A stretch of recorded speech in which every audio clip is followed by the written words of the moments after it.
అమ్మ ఇవి రొయ్యలా? రొయ్యలే. ఎట్లా అమ్మ ఇవి కేజీ? 400. 400. ఓకే. ఇవి ఫ్రై చేసుకుంటారు, ఫ్రై చేసుకుంటారు, పుచ్చి పుట్టు పెట్టుకుంటారు, బాగానే ఉంటాయి. ఇవేమో చేపలు కదా, నొరమీన్లు. ఒక్కసారి అది తీస్తావా అమ్మ? ఒక్కసారి చిన్న తీయి చూద్దాం మూత. చాలానే ఉన్నాయి. ఓకే, ఎప్పుడు లేట్ పోలేదా? ఈవినింగ్ ఎండలు ఉన్నాయని కొంచెం రావట్లేదు, వస్తారు, పోతాయి. ఓకే అమ్మ. అయితే నువ్వు పోతాయి అనుకుంటుండు, పోతాయి. పోతాయి పోతాయి పోతే ఇంటికి ఎత్తుకపోతా. నన్ను కొట్టి బాయిల వాటోడేవాడు ఇలా రూపాయలు ఇంకోడు అన్నాడా అడిగేటోడా?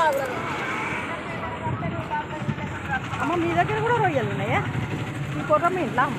ఓకే, ఒకసారి ఓపెన్ చేస్తారా మూట? తీస్తారా? ఓకే. రొయ్యలు చాలా బాగా అమ్ముడు పోతాయి అమ్మ. కొంచెం ఇప్పుడు ఎండు ఉందని ఆగింది, కానీ ఇంకా 4 గంటల నుంచి మొదలవుతుంది మీకు అమ్ముడు పోతుంది. ఓకే అమ్మ, bye bye bye bye. Sairam teacher bye.